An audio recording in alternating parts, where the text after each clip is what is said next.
तो देखो social practices और रिलीजियस बिलीफ्स की बात करते हैं। तो नियोलिथिक लोग थे वो सोशल ग्रुप्स, ट्राइब्स, वो छोटे छोटे सोशल ग्रुप्स में रहते थे, जैसे कि ट्राइब्स कहते थे। ठीक है, तो अगर ट्राइब का डेफिनेशन पूछे तब क्या कहिएगा? Basically tribes were like small like social groups in which people live or lived. तो groups of families usually related to each other and living together in villages were known as tribes. Tribes क्या हो गए? तो ये group of family जो कि normally एक दूसरे से रिलेटेड होती थी, एक दूसरे से संबंधित ही होती थी, तो वो जब एक गांव में साथ साथ रहते थे तो उन्हें जो है ट्राइब कहा जाता था। ठीक है, खानदान भी समझ लो ना, बड़ा सा खानदान जो होता है वही ट्राइब हो गया। अब in order to make life smooth, tribes usually had a leader, often the oldest और the strongest man in the village who was obeyed by the others. अक्सर जो है लाइफ को स्मूथ बनाने के लिए ट्राइब्स जो थे उनमें लीडर हुआ करता था। अक्सर जो सबसे मजबूत आदमी होगा गांव में, या फिर जो सबसे बूढ़ा आदमी होगा जिसकी बात सब मानते थे, तो वही जो है ट्राइब का लीडर बनता था। Within a tribe there was usually some kind of a division of labour. एक ट्राइब के अंदर जो है नॉर्मली कुछ जो है डिवीजन ऑफ लेबर होता था। डिवीजन ऑफ लेबर क्या हुआ? जैसे कि कुछ लोग जो थे नॉर्मली मेन जो होते थे वो जो है जमीन जोतते थे, शिकार करते थे और जानवरों का जो है हालचाल देखते थे, मतलब जानवरों का ध्यान रखते थे। विमेन जो थी वो भी एग्रीकल्चरल वर्क करती थी, साथ ही साथ जो है वो फसल की देखभाल करती थी एंड हेल्प इन हार्वेस्ट में जो है हेल्प करती थी। Tribes had their own languages, forms of music and religious believes. Tribes जो होते थे उनकी अपनी भाषाएं होती थी, उनका अपना म्यूजिक होता था, उनके अपने धार्मिक विश्वास होते थे।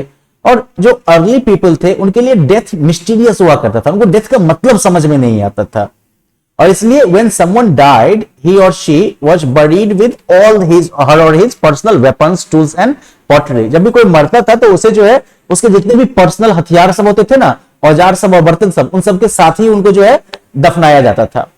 एक्सकेवेशंस जो है उन्होंने नियोलिथिक बरियल साइट्स जो है वो दिखाए हैं बुर्जहोम कश्मीर में। यहाँ फिर एक केस स्टडी दिया गया है नॉर्थ वेस्ट और नॉर्थ ईस्ट का। तो जो नॉर्दर्न और नॉर्थ वेस्टर्न पार्ट है इंडिया के, वहां पर कई नियोलिथिक साइट्स जो हैं वो मिले हैं खुदाई में। इसमें कुछ है आपका बुर्जहोम कश्मीर, लाहौर देवा गंगा के मैदान के बीच में है, सरायखोला वेस्ट पंजाब में, मेहरगढ़ पाकिस्तान में। तो इसके अलावा आर्कियोलॉजिस्ट जो है उन्होंने जो है नियोलिथिक विलेजेस के अवशेष पाए हैं पिकलिहाल कर्नाटका में, दावजाली हैडिंग ये जो है ब्रह्मपुत्र के किनारे की पहाड़ियों में मौजूद है। ठीक है, जहां पर कि घरों के, टूल्स के, पॉटरी के, फूड ग्रेन्स के और बरियल प्लेसेस के अवशेष मिले हैं। नॉर्थ वेस्ट की बात करिए तो मेहरगढ़ का, जो कि 7000 से 3200 BCE का एरिया है, तो ये जो है प्रेजेंट डे बालूचिस्तान जो बोलन पास है पाकिस्तान का, वहां लोकेटेड है। तो आर्कियोलॉजिस्ट ने जो है यहाँ पर जो है जले हुए अनाज का जो है अवशेष पाया है, और उसके आधार पर उन्होंने ये कंक्लूड किया है कि व्हीट, बार्ली, लेग्यूमेज इस तरह की फसल जो है यहाँ पर उगाई जाती थी।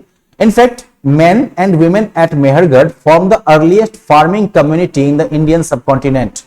मेहरगढ़ के जो men and women है वो जो है इंडियन सबकॉन्टिनेंट की सबसे पुरानी फार्मिंग कम्युनिटी फॉर्म करने वाले में से हैं।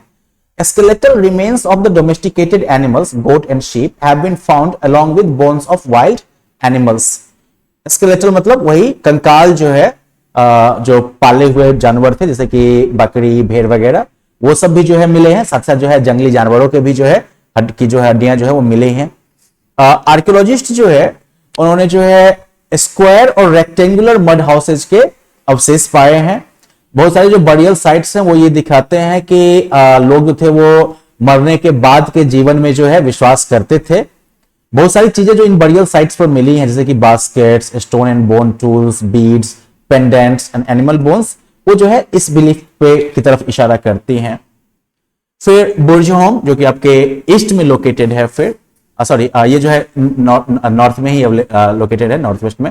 ये जो है श्रीनगर कश्मीर में लोकेटेड है। तो बुर्जहोम जो है कश्मीर में है, इसका मतलब होता है place of birch. Okay, birch जो है एक पेड़ का एक टाइप है जो कि नियोलिथिक टाइम्स में भी अवेलेबल रहता था, और हिस्टोरियंस जो है वो इस साइट को करीब 3000 before common era, 3000 before common era जो है मानते हैं। और यहाँ पर जो है बहुत सारे स्टोन टूल्स वगैरह जो है वो मिले हैं, क्ले पॉटरी मिली है, ड्वेलिंग पिट मिले हैं, वो गड्ढा टाइप का खोद के जिसमें लोग रहते थे ना, सीढ़ी बना बना के रखते थे। तो इससे ऐसा लगता है कि लोग जो थे वो पिट्स में रहते थे, पॉलिश किया हुआ टूल्स जो है स्टोन और बोन का वो यूज करते थे। यहां पर आर्कियोलॉजिस्ट जो है उनको अनयूजुअल ड्वेलिंग पिट्स मिला है जो कि ग्राउंड लेवल से नीचे खोद के बनाया जाता था, और ये जो कुआं टाइप का स्ट्रक्चर होता था, सर्कुलर या ओवल शेप का, और इसका बेस जो है वो ज्यादा चौड़ा होता था। ओके, और टॉप में जो है कि धीरे धीरे जो है ये नैरो होता जाता था, और इस पर जो है पत्ता वगैरह डाल के जो है, सूखी पत्तियां और डालियां डाल के जो है इसको ढका जाता था। तो हिस्टोरियंस ऐसा मानते हैं कि क्योंकि यहाँ पर ठंड बहुत ज्यादा पड़ती थी, तो ये पिट्स जो थे वो लोगों को बिटर कोल्ड से बचाते थे। अब नॉर्थ ईस्ट की तरफ अगर देखें हम, तो यहाँ पर जो है दाऊजाली हेडिंग जो है ये असम और नॉर्थ ईस्ट इंडिया में मौजूद है, और मेनली ये जो है हिल्स या फिर जो ऊंचे उठे हुए जमीन है वहां मौजूद है, क्योंकि बाढ़ वगैरह आती थी। अब ऐसा पॉसिबल है कि न्योलिथिक पीपल जो थे वो यहाँ पर शिफ्टिंग कल्टीवेशन या झूम खेती करते थे, मतलब कि एक आध फसल यहां उगा ली, फिर अगली जगह पर, फिर अगली जगह पर, ऐसे करके घूम घूम के खेती करते थे। दाऊजाली हेडिंग जो है, जो कि नॉर्थ काचर हिल्स में मौजूद है, यहाँ पर के स्टोन टूल्स में आपको जो है मोर्टार्स और पेस्टल भी मिले हैं, जो कूटने पीसने के काम आते हैं। और इससे जो है लोगों को पता चलता है कि इस समय के लोग जो थे वो कूटना पीटना जो है, पीसना सब ये सब जानते थे अनाज का खाना बनाने के लिए।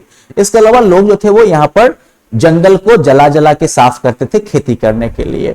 दो फीचर जो कि बुर्जहोम के साइट को दूसरे न्योलिथिक साइट से डिफरेंट करते हैं वो ये है कि यहां पर जो है माइक्रोलिथ्स या फिर स्मॉल शार्प स्टोन टूल्स बिल्कुल नहीं मिलते हैं, और यहां पर डॉग्स जो थे they were buried along with their masters, कुत्तों को जो है उनके मालिकों के साथ ही यहां पर जो है दफनाया जाता था, या इस तरह के प्रैक्टिस का कहीं और पर जो है कोई सबूत नहीं मिलता है। अब यहीं पर जो है आपको दिखाया गया है कि इसी पीरियड में जो है दूसरी जगहों पर क्या होता था। तो यहाँ पर जो है आपको यांगशाओ और बाम्पो के सेटलमेंट्स का जो है दिखाया गया है आर्कियोलॉजिकल साइट। तो करीब 6000 से 5000 बीसी में नॉर्दर्न चाइना में जो है वांगहो नदी के किनारे बहुत सारे लोग जो थे वो सेटल्ड विलेजेज में रहते थे। विलेजेज थे वो बड़े थे, और अक्सर जो है इनकी चारों तरफ डिफेंसिव वॉल्स या डिचेज होते थे। दो जो सबसे बड़े सेटलमेंट्स यहाँ पर खोदे गए हैं वो है यांगशाओ और बैंगपो। लोग जो यहाँ पर रहते हैं वो बहुत तरह के प्लांट्स उगाते थे, मिलेट, व्हीट और बार्ली वगैरह। इसके अलावा जो है उन्होंने एनिमल्स को भी डोमेस्टिकेट किया था, खास करके जो है पिग्स और डक को। वो जो है अपने डेड को जो है बरी किया करते थे, और अक्सर जो है गांव जो होता था पूरे गांव का एक सामुदायिक सिमेट्री हुआ करता था, मतलब कि पूरे गांव का जो है एक ही जगह पर जो है कहोगे कि कब्रगाह हुआ करता था, सिमेट्री शमशान घाट हुआ करता था, जहां पर सब जो है लाश को दफनाते थे। एक एलाबोरेट बरियल जो है यंग गर्ल का वो भी जो है पाया गया है एक्सकेवेशंस के दरमियान में, और उसके आधार पर हिस्टोरियंस ने ये कंक्लूजन निकाला है कि their society might have been matriarchal, कि उनका समाज जो है वो मातृसत्तात्मक होगा, मतलब जिसमें कि फीमेल जो होगी वो फैमिली की हेड होगी, इस तरह का जो है वो रहा होगा। तो चलिए ये रहा चैप्टर का अंत। अब आप इस चैप्टर चेकलिस्ट को एक बार देख लीजिएगा कितना समझ में आया, नहीं समझ में आया, and based on that you have to complete all this question answers. So well that's it for today.